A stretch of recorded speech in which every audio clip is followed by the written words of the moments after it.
Firstly, I just wanted to say to you all, thank you so much for your interest in this very interesting and important topic.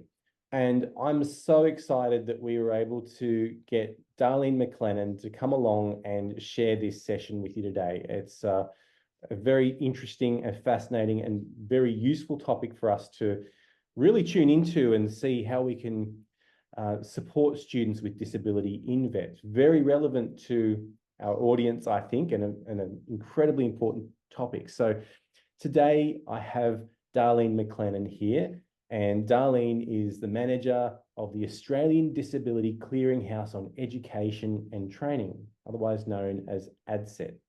So ADCET provides national leadership, information and professional development for educators and support staff in the inclusion of people with disability in Australia's higher education and, of course, our VET sector.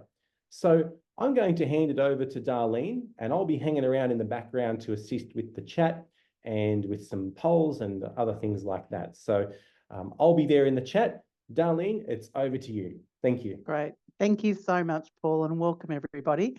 I'm really wrapped with all the chatter already happening in the chat. Just a reminder, if you're wanting everybody you're wanting to chat with everybody, to choose the everybody drop down instead of the host and panelists. That kind of means everybody can get to see how many people are saying hello to us today and welcome. It's great.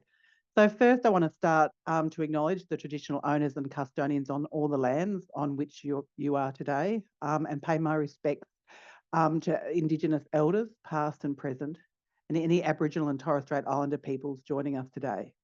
Sovereignty has never been ceded, and it always was and always will be Aboriginal land. As Paul said, I'm the manager of the Australian Disability Clearinghouse on Education and Training, ADCET for short.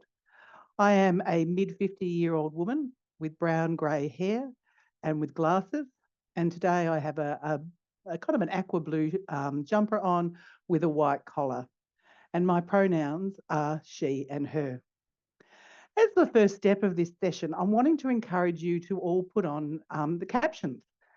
Paul is fabulous. Sometimes Zoom meetings and webinars don't enable captions, but this organisation does, which is fabulous. So if you haven't used captions before, you can go into your toolbar and choose the captions button, auto captioning, it should say, or the CC button in the toolbar of the Zoom. So if you can't see it, just you wiggle your mouse around, or hopefully if you're a screen reader user, you can tap to click to where you, yeah. So that kind of just sets us up for a little bit of a, way that accessibility is a part of everyday life. And captions aren't just for people who are deaf or hard of hearing. Often people with neurodiverse backgrounds enjoy to read as well as listen to help their level of engagement. And there's a lot of things that, I have them on all the time. It's just an automatic process for me. So hopefully you've all managed to do that. I haven't wanted to show you how to do it. I was hoping that you'd all be able to do that yourselves who want to. All right, so I have got a few slides. Just in introduction, I have been managing ADCET for around 12 years. I was working in a program called the National Disability Coordination Officer, another acronym, NDCO, that was unfunded last year. And in that role, what we did was the same remit as ADCET, was to improve access and participation in the tertiary sector for students with disability. And that was through a whole range of resources and kind of network developing, community of practice and so forth. So at the moment, we've got temporary funding while we're still negotiating with the government of ADCET continuing beyond January next year. At the moment, we're only funded through the higher education area, but I'm really committed to continuing our support and the information we provide to be available for the VET sector. So nothing's really changed. It's just that I'm furiously in the background trying to seek ongoing funding for our continuation. Okay, the next slide I'm going to is showcasing what I hope that we'll achieve today. And that is that I'm going to be sharing a range of resources with you. And I'm sorry, there's going to be a bit of homework. I won't be marking you or coming back to you, but we're going to put a lot of links into the chat as we go. Hopefully I'll get a chance to share the website that I'm talking about with you, And I also have a sheet that will be shared with you along with the PowerPoint and some information around reasonable adjustment from Paul after this session.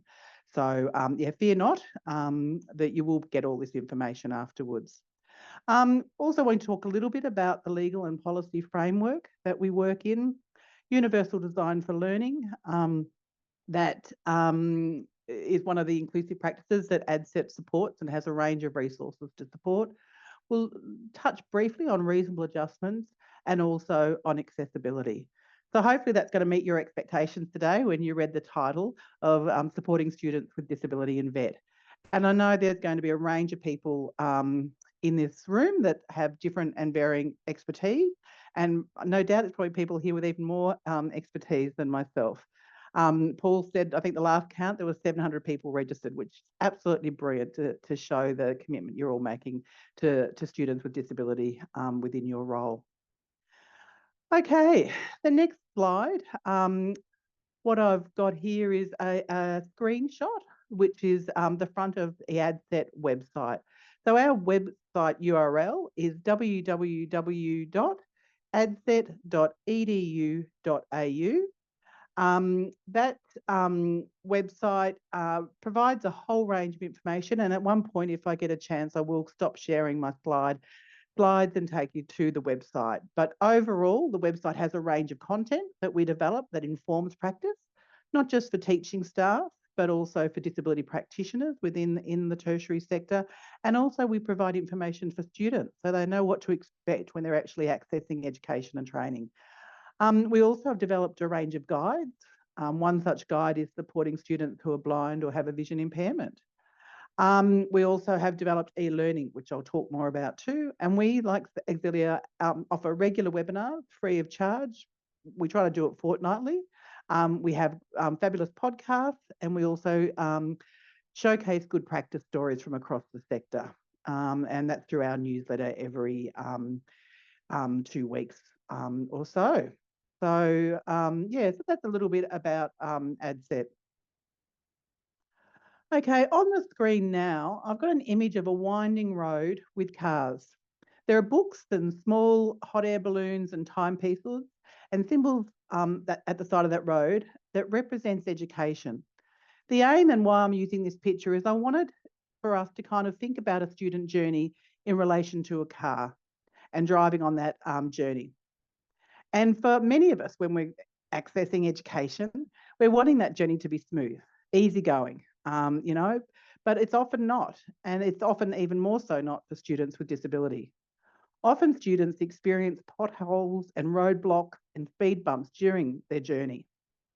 And that's not often inherent to their disability, but rather barriers that we've created or that we haven't removed to ensure that smooth journey.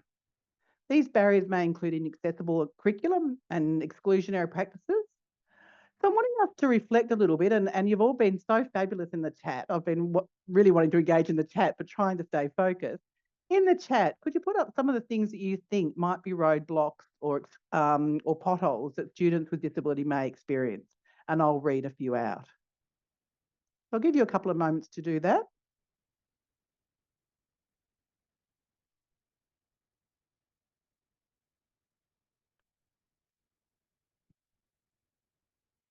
Yep, environmental barriers, unclear instructions, visually, yep, fear of judgment, preventing engagement, PowerPoint presentations that are inaccessible. I was just talking to Paul about that one.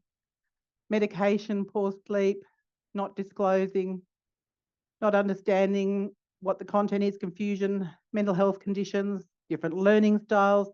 Wow. And here I was worried that we wouldn't have an engaged audience. I don't think I've ever seen a chat go off so quickly and fast. So thank you all for that. It's absolutely brilliant to see some of those coming through. So what I'm wanting to do now is kind of talk about some of the things that we can do that we can make sure that those exclusionary processes don't occur.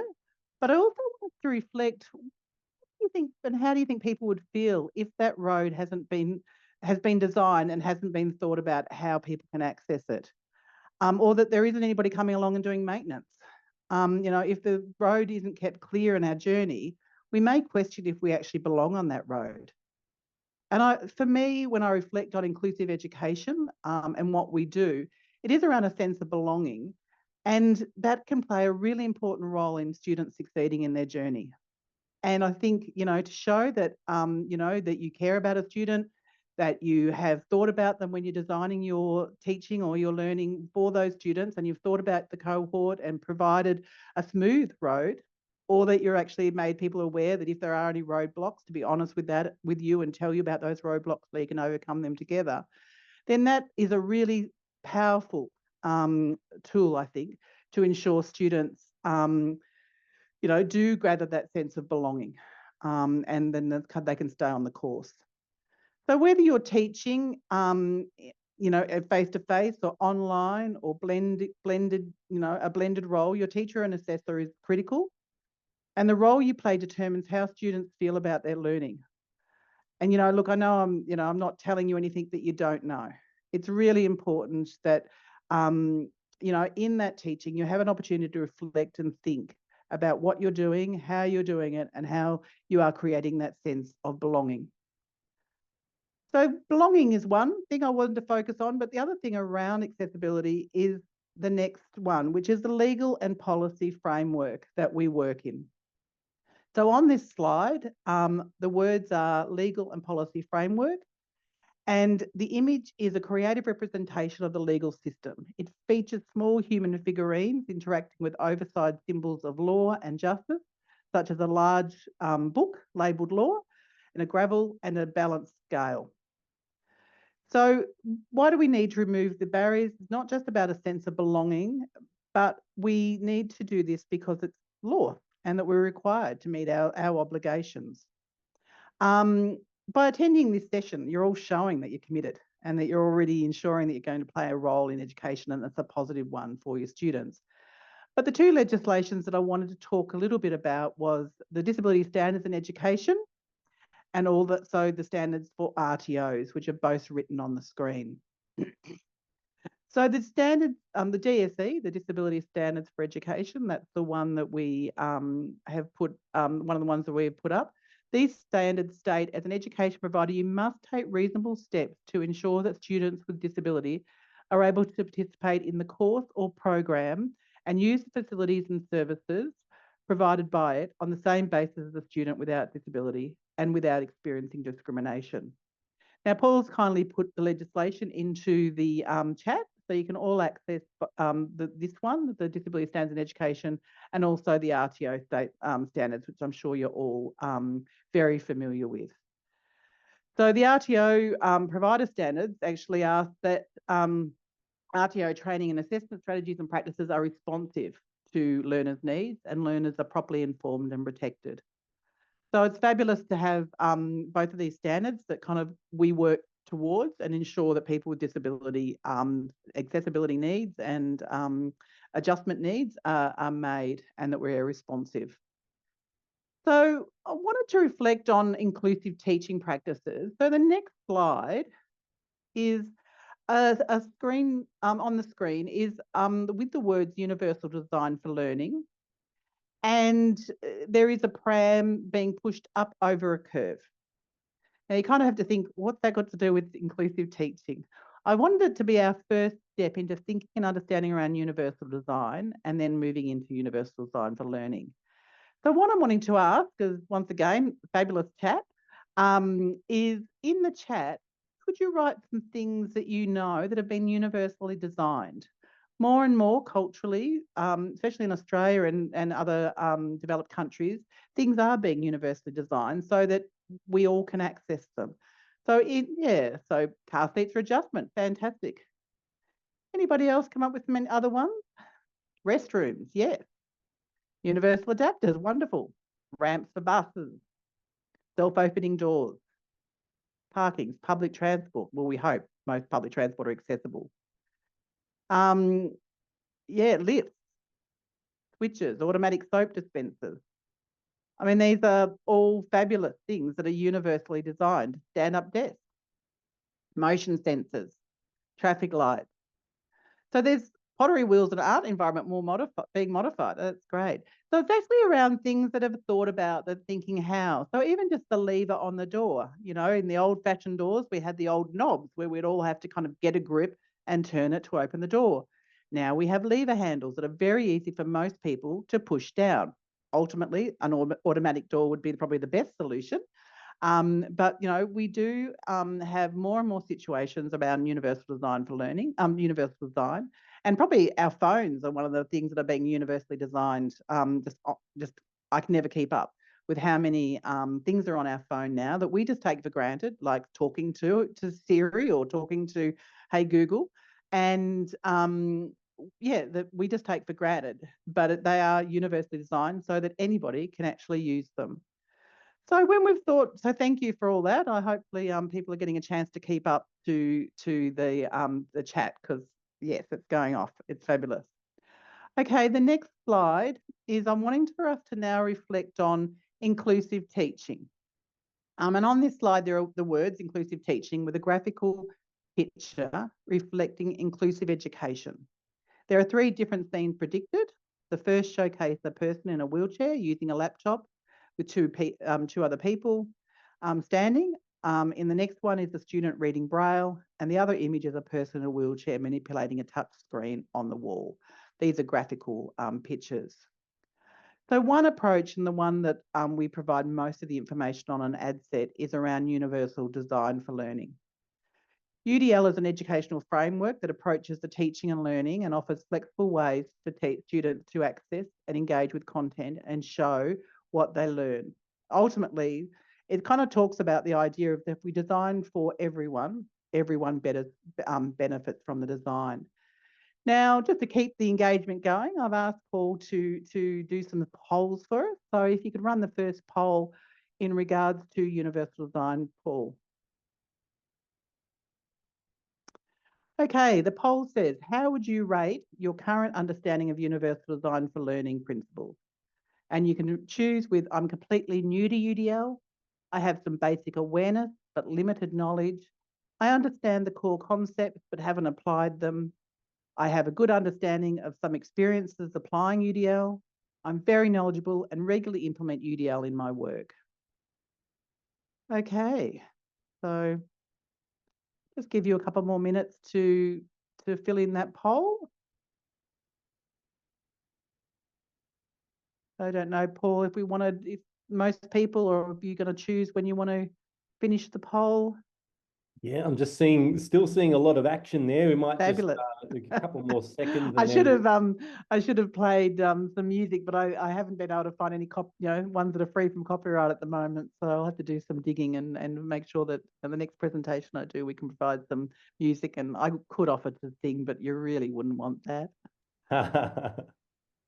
All right, we'll end All the right. poll now. Excellent. Thank you. Fabulous. And do you want to add that? So fabulous. So we've got a couple of we've got fabulous responses. So we've got I'm completely new, 25% people. I have basic awareness, 47 people. I understand the core concepts, 14%. I have a good understanding and experience, 13%. I'm very knowledgeable, 1%. Okay, so yeah, that's fabulous to hear about where people are in this journey. What I'm providing today is very much a 101 of UDL, but also what I'm doing, going back to that homework concept, is going to provide you for information on how you can find out more information in regards to UDL. And what I'm hoping to do is spark your interest. If you have a limited understanding and want to know more, spark your interest to kind of find out more and undertake some of the things that I'm going to talk about today. Okay, the next slide is around the UDL framework. So on this slide is the image of the UDL framework, which has been developed by the Centre of Applied Special Technology, CAST. So we pretty much don't use the full name. I actually had to Google what the full name was today because I'd forgotten. So CAST has developed the UDL principles and framework. And ultimately, it talks about multiple means. And I'm going to kind of go into each of these multiple means a little bit further. But just in this slide and on this screen, there is an image of the actual framework. And I think, Paul, has the URL gone into CAST website yet? If you could post that in maybe again. the URL to the CAST website, which has a wealth of information there around the guidelines, the framework, and how you unpack it. They are also into the in the process of actually reviewing, and hopefully, I say in July, the new updated 2.0 of the UDL framework will be released. So I'll talk about a community of practice that we've got going in the sector at the moment. You might like to join to keep up to date. And once the 2.0 is released, we certainly will be providing information. So anyway, UDL talks about three things: multiple means of engagement, the why; the multiple means of representation, the what; and the multiple means of action and expression, the how. So moving to the next slide, I'm going to show you a video that was developed for an e-learning resource around universal design for learning that we have developed, that we'll put in a link to that you can access. It's a free of charge UDL course. You get a certificate. We're currently working on badges, and fingers crossed we'll get badges happening soon. But it's a really good way to kind of, I think, how this video represents UDL kind of helps us, once again, going back to the pram, it helps us think about what is universal design and what is universal design for learning. So this is Dr. Katie Novak. She's a renowned educational consultant and author with over 20 years of experience in teaching and administration.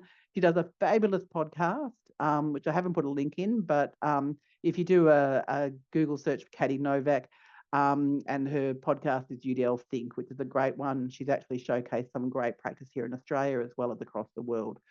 So fingers crossed that the sound works. Paul and I did do testing, but we know these gremlins can happen. So I'm just going to play the video now.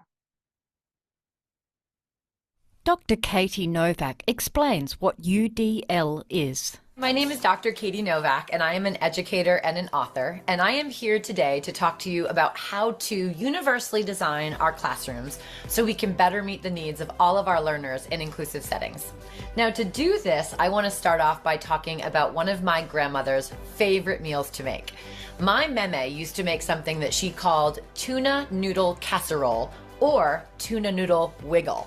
Now I'm gonna give you the recipe to this dish because some of you might wanna run right out and make it. Now this is gonna be pretty easy. You're gonna get 2 cans of mixed vegetables, 2 cans of tuna fish, 2 cans of condensed soup, preferably cream of mushroom soup, and then you're gonna mix it all together with some pasta and maybe some potato chips on top. Now some of you are saying, Oops, sorry. ooh, that sounds delightful.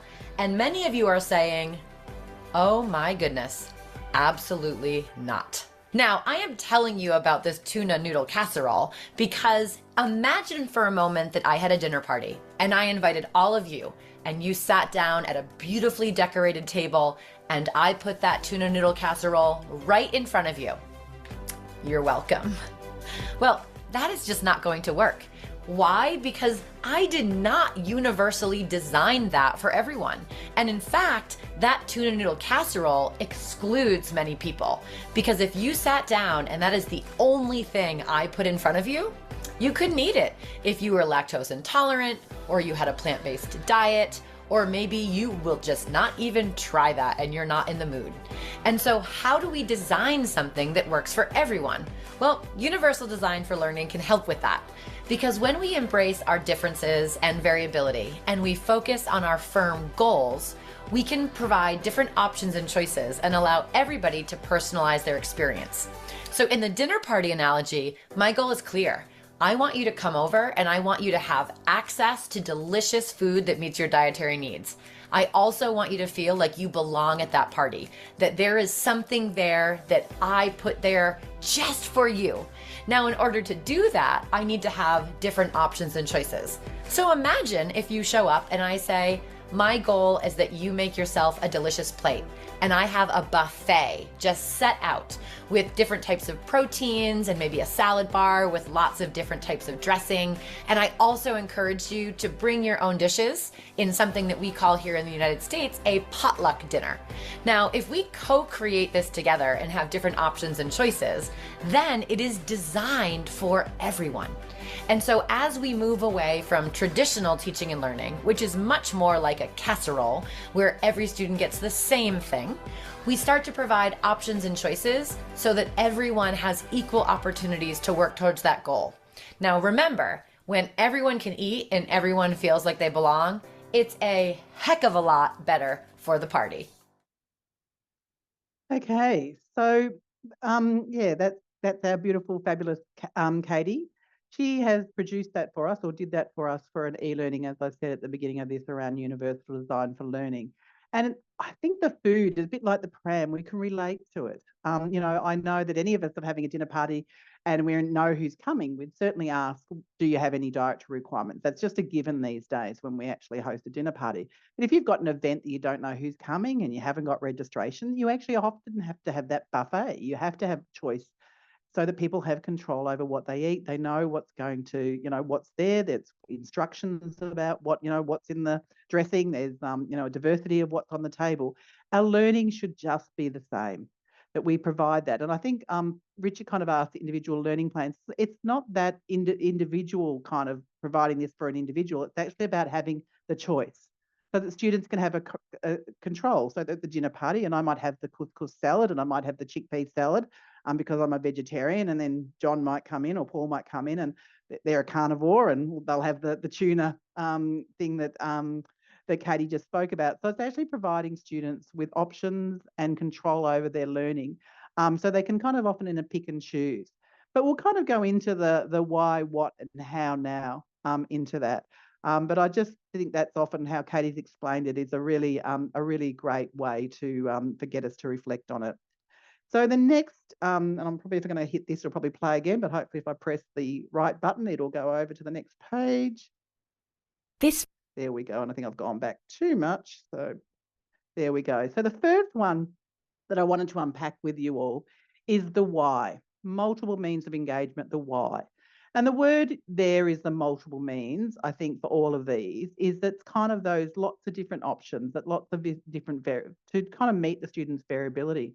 And for me, universal design for learning is not just for students with disabilities. I do have a slide that I use often for presentations, but just due to time didn't put in here. But there is, our learners are very diverse, as I think someone said about parenting needs before, or you know, older people with work, not even older people, people with work commitments. There's a whole range of things that our students, diversity that our students bring to a classroom that universal design can support and accommodate.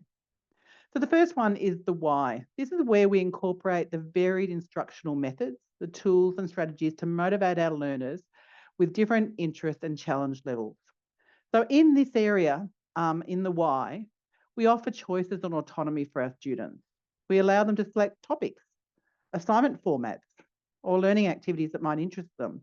So instead of saying that we'll all sit down today and we'll all do a 2-hour multi-choice exam or a test today, we might say, well, one of you can produce, you know, you might be able to produce a podcast in relation to kind of identifying the things that you've learned in this unit, or you might undertake a written-based test, or you might do a group work video with each other, or you might develop a website on the information. Sorry, I just thought that people thought I might have been on mute, but people can hear me, sorry. So there's, you know, we're wanting to provide different ways that, and different choices that people can actually choose within their learning.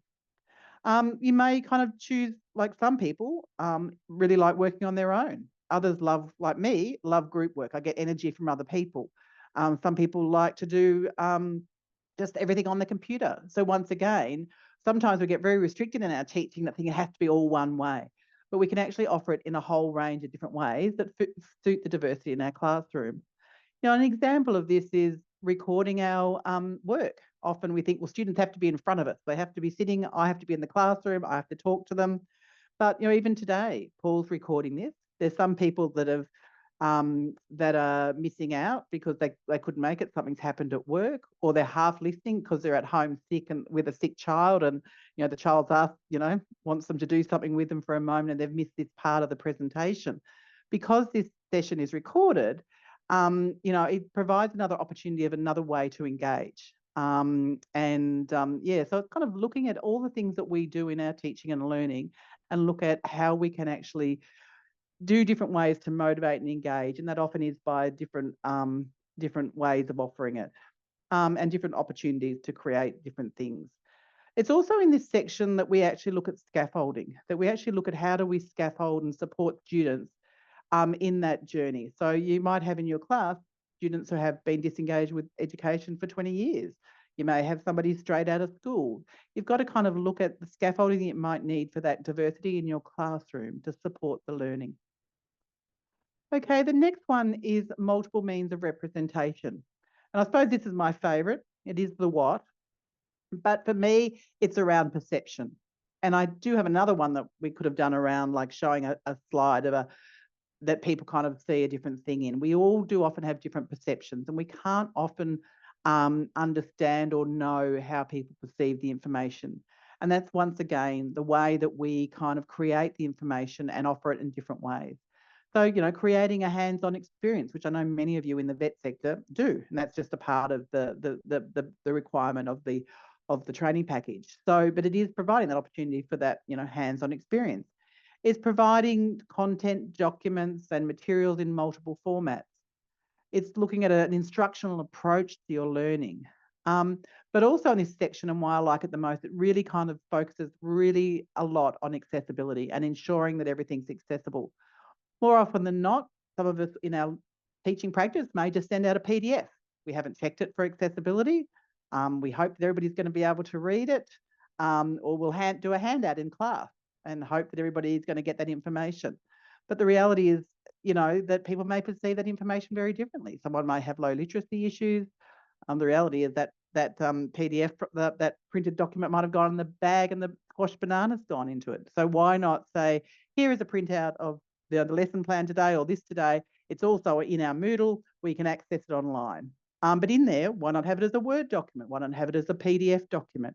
And ensuring that they're all accessible. So it's once again, you never know the circumstances that the information you're giving is being received, and it's about having different ways. So an example that we did for our website, the ADCET website, we put a UDL lens on it. And so one example was we've been offering webinars now probably for 8 years.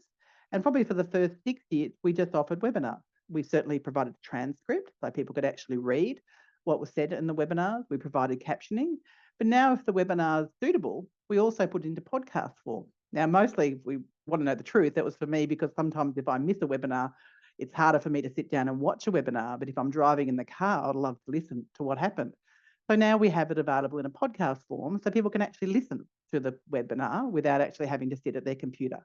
Once again, we're looking at ways that we've got our content. What other ways can we present that actually ensures that people can access it? So it just kind of, for me, I just love the creative nature of what we do and how we do things, and how we can actually expand that out. Okay, the next one is action and expression, the how. This is the kind of action, expression and communication, or the executive functioning, the writing, speaking, drawing, based on people's strengths and abilities. And we kind of, in this section, we actually unpack what works for the student. It allows flexibility, as I discussed before, about written submissions or assignment submissions. Does it have to be in writing? Could it be in audio? Could it be in a video? Do we kind of incorporate interactive elements like games or simulations? Do we offer playlists, a playlist in some ways for people to choose the activity that they might or might relate to? So could we offer some choice in that? And, we also could use digital tools like a graphic organizer or text to speech or speak to text. So there's a whole range in this action and expression that we can do. Now, look, I am really just going very far through UDL. There are people who probably, there are probably whole semesters that could be run on Universal Design for Learning, but hopefully I've kind of, sparked a little more interest for those who didn't know about it a lot, and those ones that did understand a little bit wanted to learn a bit more about it. So on the screen, to find out more, we have the CAST website, which provides the information on the guidelines. We also have a page on ADCET, which is Inclusive Teaching, Universal Design for Learning. And we also have a e-learning resource around Universal Design for Learning, which is a free resource that people can undertake.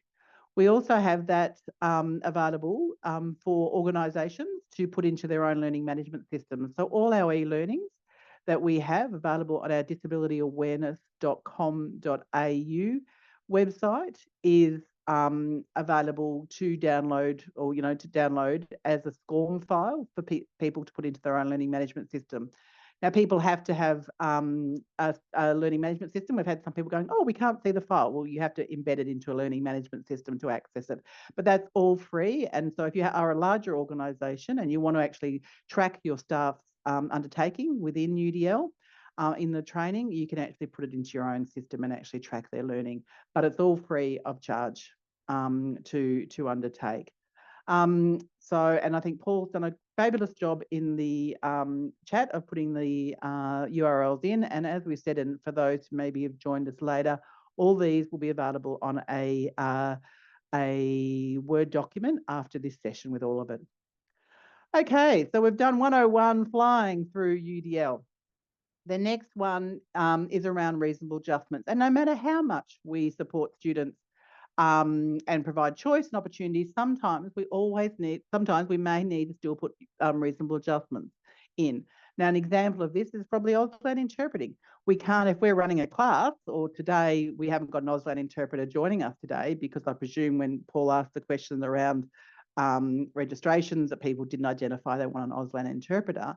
So we don't provide an Auslan interpreter for everything we do. So we actually still ask what you do in your processes. Say in this learning, or in this example of this webinar, we'll provide an opportunity for people to turn on their closed captions, or you kind of provide the advice of what accessibility, or what kind of things you are doing to ensure accessibility.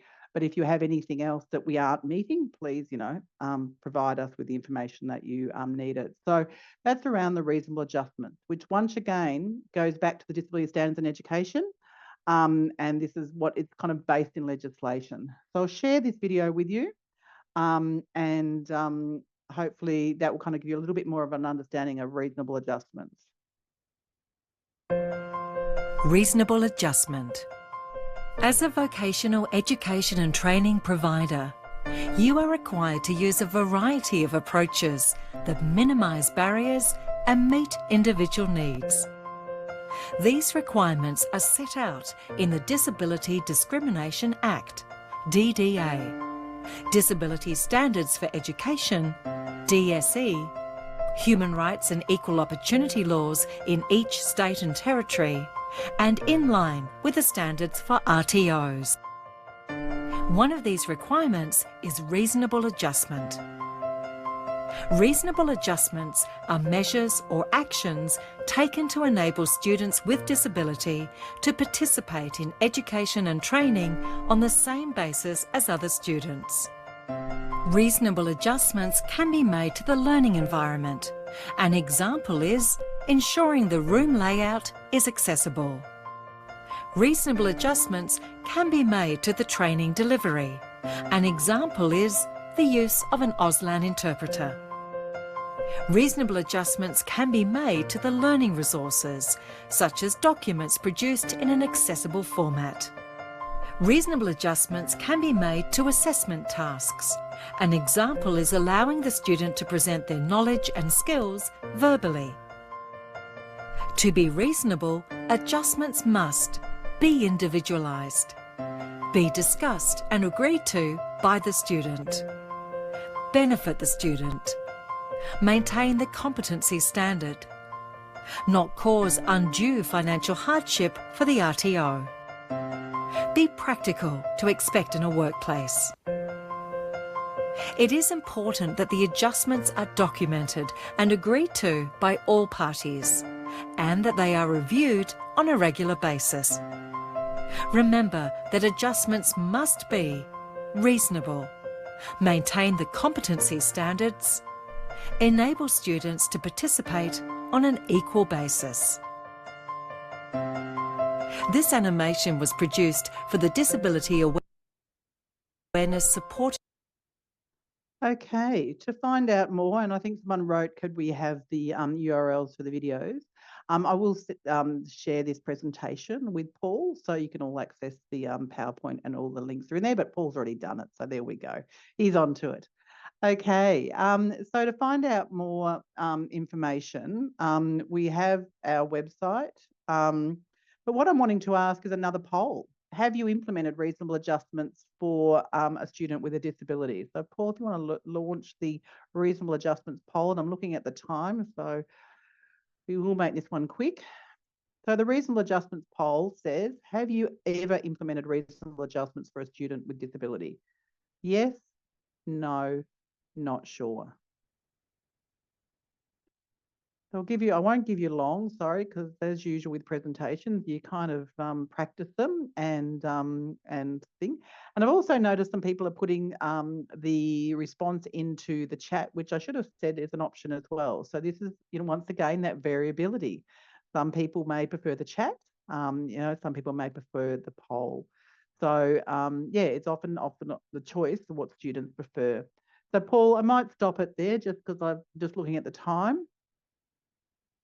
Okay, and the response is 75% have said they have put a reasonable adjustment, 15% said no, and 9% said not sure.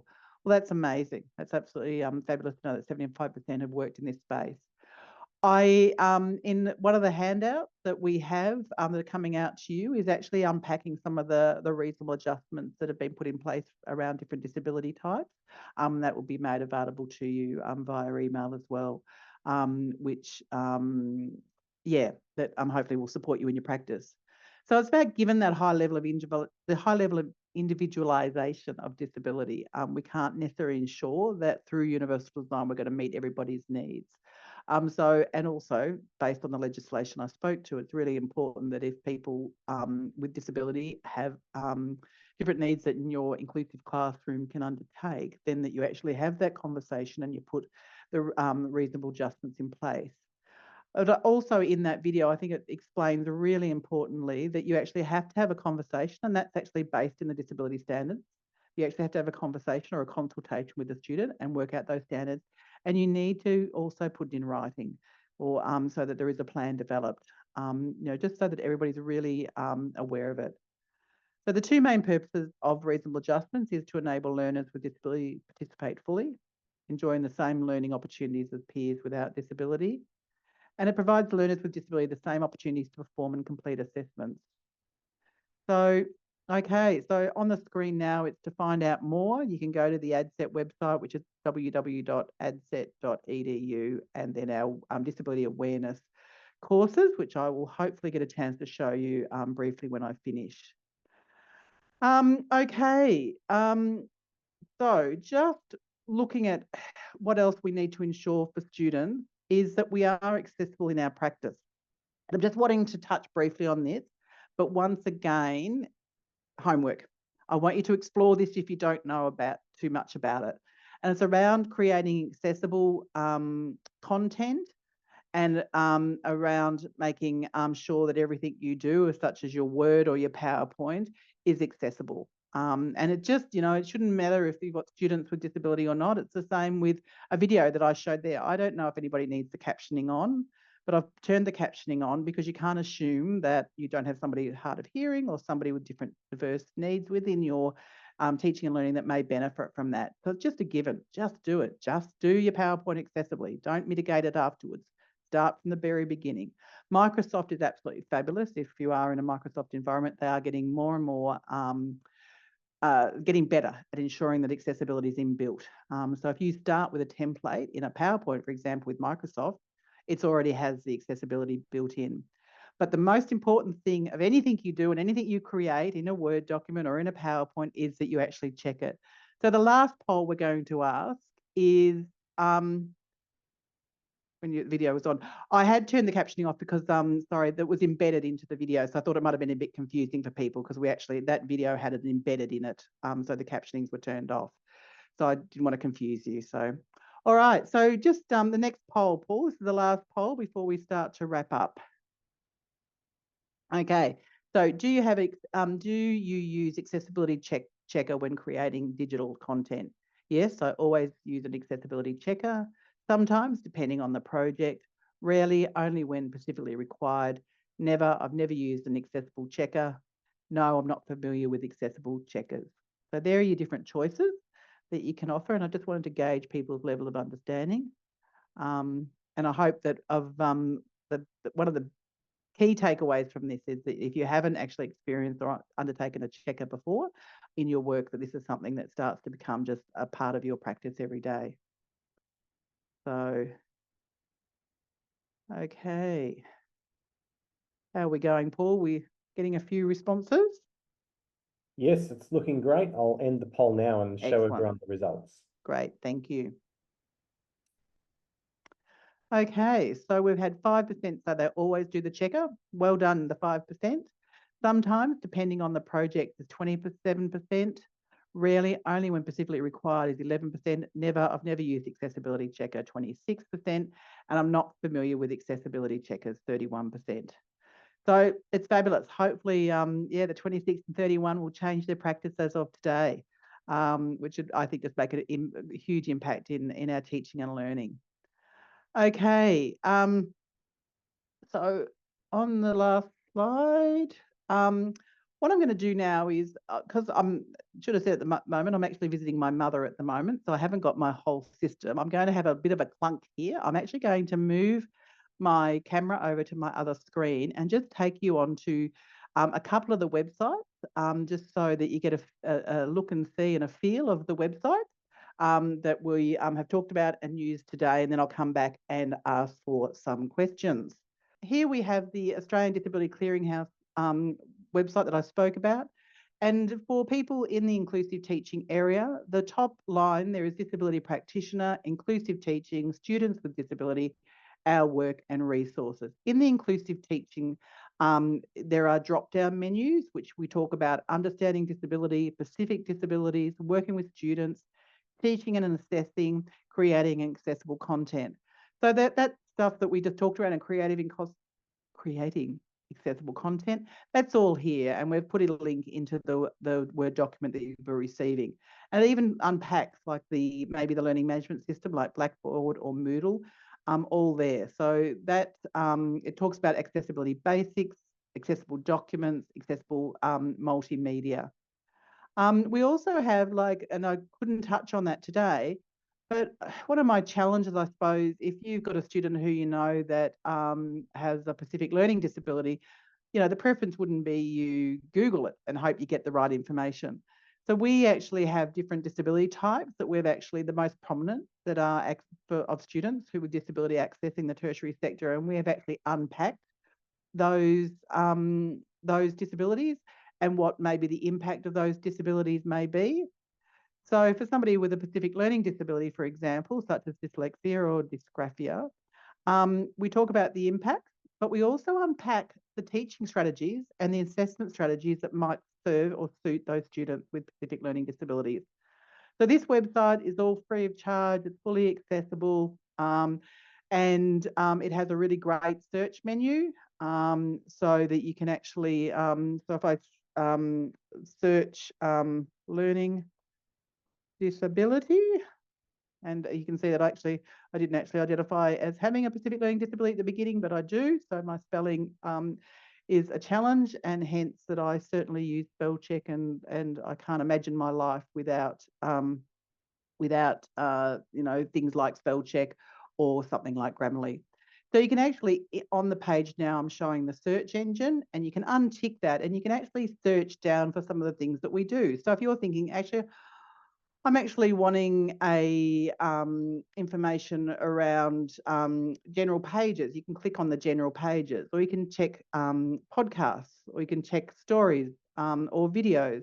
I might do videos, search, and then we have videos that actually might relate to that topic that can help you unpack it.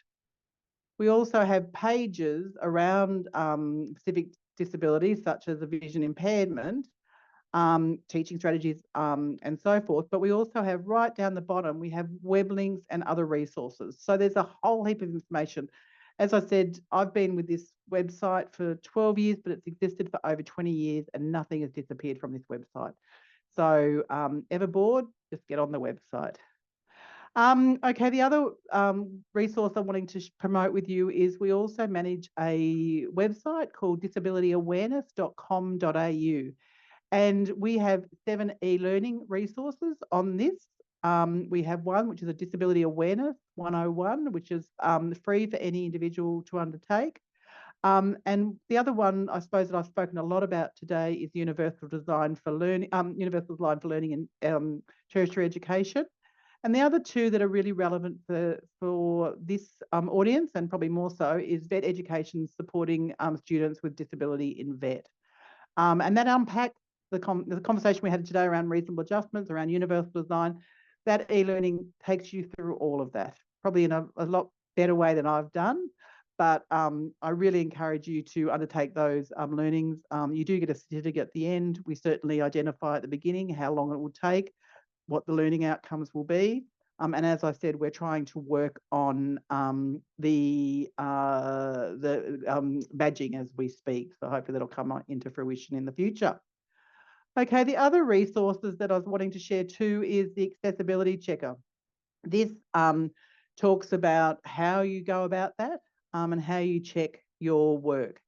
So that's a really great resource by UTS, and that we've UTS has supported us in all of our work, and we promote some of the things that they do as well.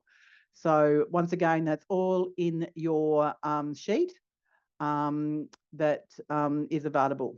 So going back to the PowerPoint, now it's just a thank you and any questions. I've put, and I haven't been keeping an eye on the chat. I do apologise. And I'm going to be clunky and come back over here. If there are, on the screen is my email address, which is darlene.mclennan@utas.edu.au. Really happy for people to reach out. And yeah, any questions? I'm happy to take them from the chat now. I think we've got a couple of minutes.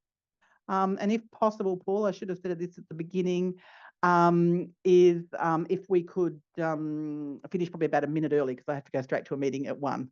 And I know it's hard to kind of say I'm running to a meeting when I'm actually sitting in the same seat, but I get amazed how often you can feel so exhausted just clicking your mouse. We'll absolutely get you out of here on time, Darlene. Thank you so much. That was an incredible session, and you can just see you're getting so much love in the chat for what you've shared with us today. So many fantastic resources. And until we see any specific questions come up for you, I'll just answer some questions about the recordings and all that kind of thing. So Darlene has kindly given us permission to share the recording. And of course, we've got the handout, the sheet of links and other resources. So it's probably a long way up the chat now with all this amazing thank you and everything going there. You might have to dig to find it, but we'll also send that out in the follow-up message as well. So you will probably get an automated follow-up message from Zoom, but we also go through and look through the participants. And for those who did participate in the majority of the session, we do send you a certificate of attendance as a thank you for doing that. Please give us a few working days to get through those. So that'll probably take about 3 or 4 working days to get you the certificate, but we'll do our best. And with that, we'll include all of these resources and everything else to share with you. And it looks like there's a lot of, I saw a few people mention they're really keen to share this with their colleagues as well.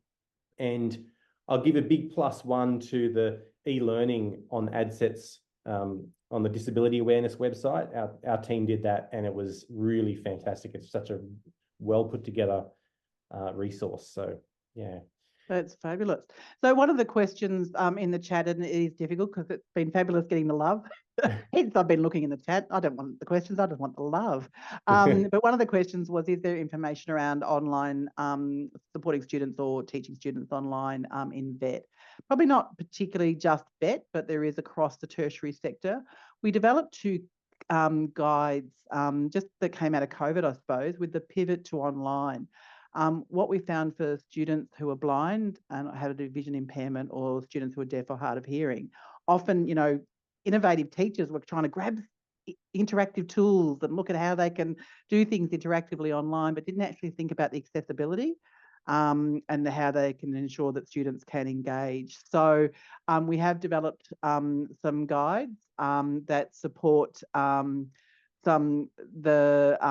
students. I might stop from sharing, and I'll go to the website and put the link in, the URLs to those as well, just so that we can people can actually access, because that kind of talks around the challenge that is experienced for students with disability, students who are blind or deaf, and how to make the online learning as successful as possible. So I'll put the link to the guidelines in there, and there's a few other guidelines that that might be useful for you all as well. So yep.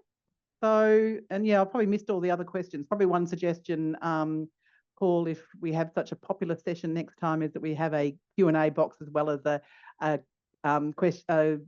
chat box, so we can pull the questions out a little bit easier. Yeah, I think that's a really great suggestion. Thank you, Yeah. Darlene. Yeah. Okay, well, looks like we better let you get to your next meeting on time. And thank you once again so much on behalf of Accellier and our whole community. You see, it's a very thriving community, and you definitely broke the record for bookings today. So, thank you so much to everybody who made time in your day. I know it's a free session, but you've come along here and you've spent your time with us, and that's valuable. So thank you so much, everybody. Have a lovely weekend. You have a nice time at your mum's place, Darlene, and travel safe when you get back to Tassie. No, and I just might do the final word if that's possible. I just think, I just want to commend you all for your time and effort, but also the engagement. Often it's hard in the online environment of just how engaged people will be, and you really have participated in the polls beautifully, and you've really kept the chat going. So I really commend you for that, and for committing to an hour to understand. And just reflecting back at the beginning of this presentation, we talked about that student journey and creating a sense of belonging. And if you can just reflect on your teaching practices and how you ensure that you are meeting the needs of your diverse cohort of students, and how you support them in that sense of belonging, I think, you're going to do great stuff. So well done for you in all your jobs. Well done for committing to an hour to do this. And thank you to Accellier and Paul for making it happen.